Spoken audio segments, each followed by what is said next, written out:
அனைவருக்கும் வணக்கம். நம்மளுடைய மாடர்ன் சர்வே இன் தமிழ் யூடியூப் சேனல்ல டிஎன்பிஎஸ்சி மூலமா வெளிவரக்கூடிய ஒவ்வொரு அறிவிப்புகளையும் நம்ம முறையா வீடியோ அப்லோட் பண்ணிட்டே இருக்கோம்.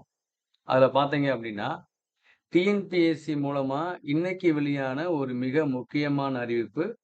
நம்ம எல்லாருக்கும் வரவேற்கத்தக்க மாரியான ஒரு அறிவிப்பு என்ன அப்படின்னா, 2022ஆம் ஆண்டு கால்ஃபர் செய்யப்பட்ட ஃபீல்டு சர்வேயர் அண்ட் டிராஃப்ட்ஸ்மேன் போஸ்ட்ல 4த் கவுன்சிலிங்க்கான அறிவிப்பை வெளியிட்டிருக்காங்க. டிஎன்பிஎஸ்சில இது ஒரு மிக முக்கியமான ஒரு சம்பவம். என்ன அப்படின்னா, டிஎன்பிஎஸ்சில நீங்க கவுன்சிலிங் போகும்போது ஒரு போஸ்ட்ட வந்து அவங்க கேண்டிடேட் உள்ள கவுன்சிலிங் போகும்போது, ஒரு போஸ்ட்ட அவங்க செலக்ட் பண்ணிட்டாங்க அப்படின்னா, செலக்ட் பண்ண பிறகு அந்த போஸ்டிங் வந்து அங்க வேக்கன்சின்னு காட்டாது. நில்ன்னு தான் காட்டும். அதுக்கு பிறகு அந்த போஸ்ட் எடுத்தவரு வேற வேற ஏதாவது ஒரு போஸ்டிங் போய் ஜாயின் பண்ணிட்டாரு அப்படின்னா, இந்த போஸ்ட் வந்து அவர் ஜாயின் பண்ணல அப்படின்னு சொல்ல மாட்டாங்க. அது கவுன்சிலிங்ல ஃபில் அப் ஆயிடுச்சு. அவர் ஜாயின் பண்ணாலும், பண்ணாட்டியும் அந்த வேக்கன்சி அவ்வளோதான். அது அப்படியே வேஸ்ட்டா போயிரும். அது அடுத்த எக்ஸாம்ல வந்து அ ஆட் ஆகும். இப்படித்தான் இருந்துச்சு.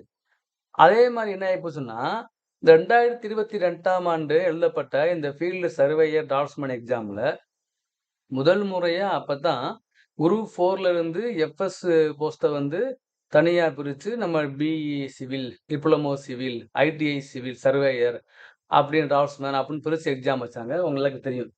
அந்த டி ஃபீல்ட் சர்வே எக்ஸாம்ல தேர்வு செய்யப்பட்ட 1000த்துக்கு மேற்பட்டவங்கள்ல கவுன்சிலிங்ல போய் போஸ்டிங்க தேர்வு பண்ணிட்டாங்க. அந்த கவுன்சிலிங்ல போய் இந்த போஸ்ட்ட தேர்வு பண்ண பிறகு டிஎன்பிஎஸ்சி உடைய ஏஇ உடைய அறிவிப்பு, ஏஇ உடைய ரிசல்ட் வெளியாயிருச்சு. அப்ப என்ன பண்ணிட்டாங்கன்னா, இதுல ஃபீல்டு சர்வேயர் போஸ்ட்ட தேர்வு பண்ண பெரும்பாலான பேர் 200க்கும் மேற்பட்ட நபர்கள் வந்து ஏஇல வந்து பாஸ் ஆயிட்டாங்க. அப்ப அவங்க என்ன பண்ட்டாங்க, இந்த போஸ்ட்ட விட பெரிய போஸ்ட் ஏஇங்கிறனால அதுக்கு அவங்க என்ன பண்ட்டாங்க, மாறிட்டாங்க. மாறுனனால ஃபீல்டு சர்வேயர் போஸ்ட்டுக்கு அப்பாயின்ட்மென்ட் ஆர்டர் நம்ம சிஎம் தலைமையில இஷ்யூ பண்றாங்க. அப்படி இஷ்யூ பண்ணும்போது, இந்த ஃபீல்டு சர்வேயர் கவுன்சிலிங்ல போய் தேர்வு பண்ணவங்க, ஏஇ போஸ்ட் போனனால, அவங்க யாருமே அப்பாயின்ட்மென்ட் ஆர்டர் வாங்கல. 200க்கு மேற்பட்ட நபர்கள் வந்து TN AE field surveyor appointment வாங்கல. அப்ப அப்பாயின்ட்மென்ட் வாங்காதனால, அந்த 200க்கு மேற்பட்ட வேக்கன்சிய இந்த ஃபீல்டு சர்வேயர் டிராஃப்ட்ஸ்மேன்ல அந்த போஸ்டிங் போடுறது போக மீதம் இருப்பாங்க இல்லையா? கவுன்சிலிங்ல வெயிட்டிங் லிஸ்ட்ல. அவங்கள்ல வந்து நீங்க ஃபில் அப் பண்ணலாம் அப்படின்னு ஒரு கோரிக்கை வைக்கும்போது, டிஎன்பிஎஸ்சி என்ன சொல்றாங்க அப்படின்னா, கவுன்சிலிங்ல வந்து ஒரு வேக்கன்சி ஃபில் அப் ஆயிடுச்சுன்னா, அது ஃபில் அப் ஆனது தான். அதனால நாங்க அடுத்து அத ஃபில் அப் பண்ண முடியாது. அவங்க போஸ்டிங் எடுத்தவங்க ஜாயின் பண்றதும், பண்ணாததும் அவங்க இஷ்டம். கவுன்சிலிங்ல வேக்கன்சி இருந்தா, கவுன்சிலிங்ல ஃபில் அப் ஆகலைன்னா, நான் கவுன்சிலிங் பேஸ் 2, பேஸ் 3, பேஸ் 4ன்னு வப்போம். கவுன்சிலிங்ல ஃபில் அப் ஆன பிறகு எப்படி எப்படி வைக்க முடியும்? அப்படின்னு சொல்லிட்டாங்க. அப்ப இவங்க நம்ம நம்ம பிஇ பசங்க கேட்கும்போது, "இல்ல அதான் ஜாயின் பண்ணலைல்ல அவங்க. அப்புறம் நீ அந்த போஸ்ட்ட வந்து அடுத்து உள்ள எங்களுக்கு குடுக்கலாம்ல." அப்படின்னு ஒரு கோரிக்கை வைக்கும்போது, அதுக்கு வந்து டிஎன்பிஎஸ்சி சரியான ஒரு விளக்கம் குடுக்கல. அப்புறம் என்ன ஆகுது அப்படின்னா இதனால, அவங்க என்ன பண்றாங்க அப்படின்னா, நீதிமன்றத்துல வழக்கு போடுறாங்க. அந்த நீதிமன்றத்துல வழக்கு போடும்போது, அந்த வழக்கு என்ன பண்றாங்க ஃபர்ஸ்ட்டு அது கேன்சல் ஆகுது. திரும்ப அப்பீல் போறாங்க. அப்பீல் போயி பலகட்ட பெரிய இதுக்கு பின்னால, அப்புறம் வந்து கடந்த மார்ச் மாதம் தீர்ப்பு வந்துச்சு. நம்மளோட ஒரு வீடியோ அப்லோட் பண்ணியிருக்கோம். அந்த வீடியோவோட லிங்க்க வந்து நான் இங்க உங்களுக்கு குடுக்குறேன். லிங்க் கீழ இருக்கும். இங்க மேலயும் வரும். நீங்க பாருங்க. அந்த தீர்ப்பு அடிப்படையில வந்து 3 கவுன்சிலிங் வைக்கணும். 3 கவுன்சிலிங்கோ, 4த் கவுன்சிலிங்கோ அடுத்த கவுன்சிலிங் வச்சு நீங்க போஸ்ட்ட ஃபில் அப் பண்ணணும் அப்படின்னு சொல்லி அவங்க ஆர்டர் போட்டாங்க. அந்த தீர்ப்பினுடைய சென்னை ஹைகோர்ட்டினுடைய தீர்ப்பின் அடிப்படையில தான் இன்னைக்கு டிஎன்பிஎஸ்சி ஒரு அறிவிப்பை வெளியிட்டிருக்காங்க. என்ன அறிவிப்பு அப்படின்னா, அந்த ஃபீல்டு சர்வேயர் டிராஃப்ட்ஸ்மேன் போஸ்ட்ல யாரெல்லாம் அப்பாயின்ட்மென்ட் ஆர்டர் வாங்கலையோ, யாரெல்லாம் ஜாயின் பண்ணலையோ, அந்த வேக்கன்சிய வெயிட்டிங் லிஸ்ட்ல அடுத்து இருப்பாங்க இல்லையா? அவங்கள வச்சு அவங்க ஃபில் அப் பண்ண போறாங்க.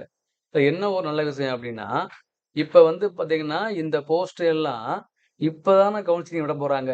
இப்ப பார்த்தீங்க அப்படின்னா, அவங்களுக்கான கவுன்சிலிங் யாருக்கு? 2022ஆம் ஆண்டு எக்ஸாம் எழுதி கவுன்சிலிங்கு போகாம சில பேர் கவுன்சிலிங் போய் திரும்ப வந்திருப்பாங்க வேலை இல்லாம. சில பேரு அ வெயிட்டிங் லிஸ்ட்ல கிட்ட அடுத்து இருப்பாங்க இல்லையா? அவங்களுக்கு ஒரு வாய்ப்பு. இப்ப இதுல உள்ள எண்கள் இருக்கு இல்லையா? இந்த எண்கள்ல பெரும்பாலான பேரு இப்ப நடந்துச்சு இல்லையா? எஃப்எஸ் எக்ஸாம் அதுலயும் எக்ஸாம் எழுதியிருப்பாங்க. ஸோ அவங்க இதுல போறனால, அங்க ஒரு பல்க் வேக்கன்சி அடுத்து உள்ளவங்களுக்கு ஒரு வாய்ப்பா அமையுங்கிறது தான் ஒரு நல்ல விஷயம். அப்ப அந்த 22ல தேர்வு எழுதி கவுன்சிலிங் வரையும் போயி போஸ்டிங் கிடைக்காம கோர்ட்ல வழக்கு போட்டாங்க இல்லையா? வழக்கு போட்டவங்க 33 பேர் இருப்பாங்க. இந்த 33 பேருக்கு தான் நம்ம மிகப்பெரிய ஒரு தேங்க்ஸ் சொல்லணும். அவங்க இல்லாம இது சாத்தியமாயிருக்காது. அப்ப அவங்களுடைய கடுமையான போராட்டம், அவங்க போய் வக்கீல பார்த்தது, கோர்ட்ல போய் பார்த்து, ஒவ்வொரு ஹியரிங்க்கா அலைஞ்சு, அவங்க அமௌண்ட் பே பண்ணி, சொந்த வேலைய விட்டுட்டு, அவங்க அப்படி மூவ் பண்ண போய் தான், இன்னைக்கு வந்து அவங்க மூலமா இன்னைக்கு 200க்கு மேற்பட்டவங்க கிட்ட 200 வச்சுக்கங்களேன், 200 வச்சுக்கலாம். அவங்களுக்கிட்ட நம்ம கண்டிப்பா வந்து போஸ்டிங் போறாங்க. ஸோ நீங்க எல்லாம் ஜாயின் பண்றதுக்கு இவங்க ஜாயின் பண்றதுக்கு ஒரே காரணம் அந்த வழக்கு போட்டவங்க தான். அந்த வழக்கு போடல அப்டின்னா ஜாயினே முடியாது. ஸோ அந்த வழக்கு தொடுத்த நம்ம பிஇ படித்த மாணவர்களுக்கு மனப்பூர்வமான நன்றிகள். எல்லார் சார்பாவும். சரி. இப்ப அந்த பேஸ் 4 கவுன்சிலிங்கு என்னைக்கு நடக்க போகுது அப்டின்னா, ஆகஸ்ட் 19லிருந்து ஆகஸ்ட் 22 வரைக்கும்.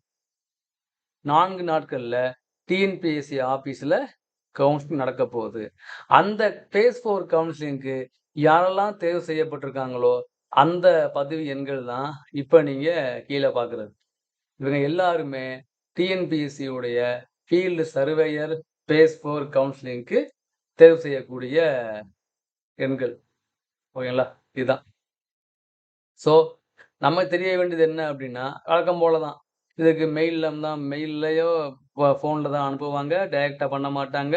அப்லோடு பண்ண எல்லா டாக்குமெண்ட்டையும் கொண்டு போணும். இது நார்மலா உள்ளது தான். மத்தபடி எதுவுமே இதுல கிடையாது. கவுன்சிலிங் 1 முறை தான் வப்பாங்க. திரும்ப நீங்க போகலைன்னா அது கேன்சல் ஆயிரும். இது வந்து முழுக்க முழுக்க சென்னை ஹைகோர்ட்ல வெளியான தீர்ப்பின் அடிப்படையில தான் இந்த கவுன்சிலிங் வைக்கிறாங்க. இது ஒரு மிகச்சிறந்தது. ஏன் அப்டின்னா, இதுவரைக்கும் கவுன்சிலிங்ல ஒரு போஸ்ட் எடுத்துட்டு அவங்க இப்ப ஏஐ எக்ஸாம் வச்சுக்கங்களேன். ஏஐல போய் போஸ்டிங் எடுப்பாங்க. சர்வேயர் விடுங்க. பொதுவா ஒரு சிவில் முடிச்சவங்க வேற ஏதாவது ஒரு போஸ்டிங் ஜேடிஓ செலக்ட் ஆவாங்க. அப்புறம் ஏஇ பாஸ் ஆவாங்க. அப்ப இத விட்டு அந்த வழிக்கு போயிருவாங்க. அப்ப ஜேடிஓ போஸ்ட் வேக்கன்ட்டா இருக்கும். இந்த மாரி கன்டின்யூவா வரும்போது, ஏதாவது ஒரு போஸ்ட் தான் ஜாயின் பண்ண முடியும். அப்ப மத்த போஸ்ட் வந்து சும்மா இருக்கும். அந்த சும்மா உள்ள போஸ்டிங்க அந்த கவுன்சிலிங்ல போயிட்டு ஜாப்ல திரும்ப இருப்பாங்களே வெயிட்டிங்ல அவங்களுக்கு குடுக்கலாம். அப்படி பண்ணா யூஸ்ஃபுல்லா இருக்கும். அப்படி பண்ணவே மாட்டாங்க டிஎன்பிஎஸ்சி. கவுன்சிலிங்ல ஃபில் அப் ஆனா நில்லு தான்.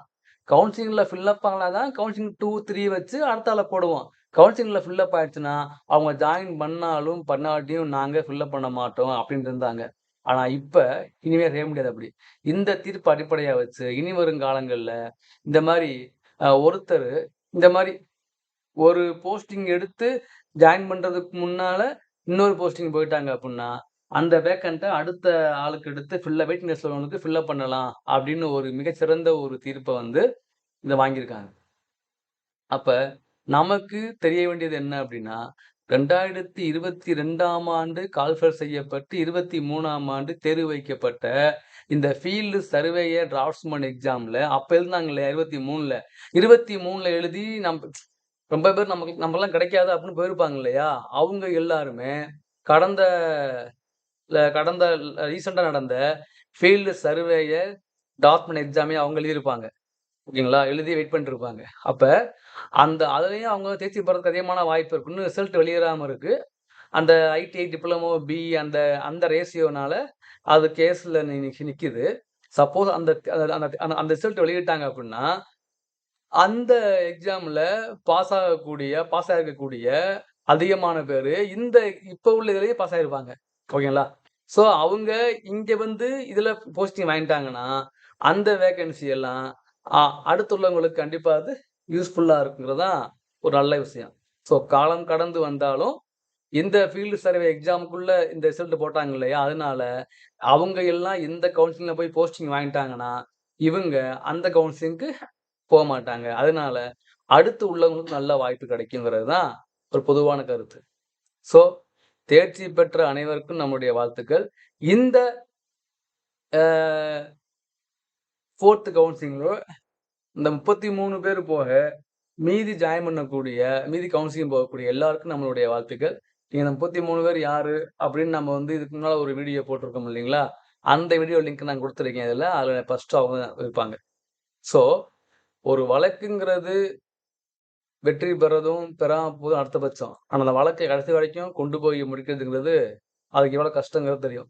22ல வெளியாகி 23ல பார்த்தீங்கன்னா, அந்த இது இதாகுது.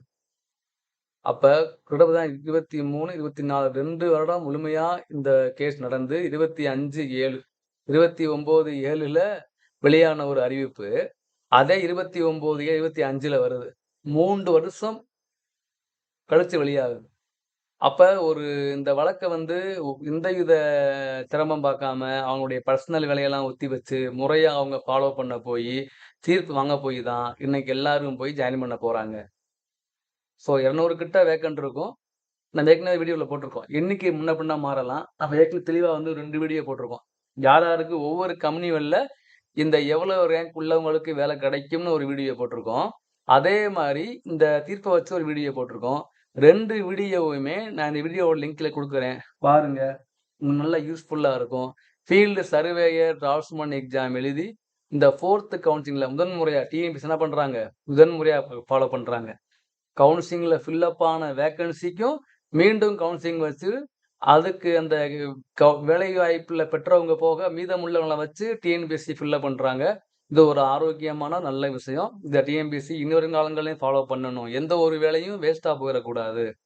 ஒரு கவுன்சிலிங்ல போஸ்டிங் தேர்வு பண்ணா ஜாயின் பண்ணணும். ஓகே. பண்ணுனா ஓகே. பண்ணாம அவங்க செலக்ட் பண்ணிட்டாங்கன்னு காரணத்துக்காக அவங்க வேற போஸ்டிங் போன பிறகு இந்த போஸ்ட் அப்படியே அனாமத்தா வருதுங்கிறது அடுத்தவங்களுடைய வாழ்க்கைய வந்து பின்னால உள்ளவங்கள லைஃப்ப பாதிக்கிற மாரி இருக்கும். ஸோ, அத டிஎன்பிஎஸ்சி முதல் முறையா பண்ணியிருக்காங்க. இது பண்றதுக்கு காரணமான நம்மளுடைய மாணவர்களுக்கு நம்மளுடைய இந்த ஃபீல்ட் சர்வேயர் எக்ஸாம் எழுதி வழக்கு தொடுத்த இன்ஜினியரிங் மாணவர்களுக்கு நம்மளுடைய மனமார்ந்த நன்றிகள். Thank you.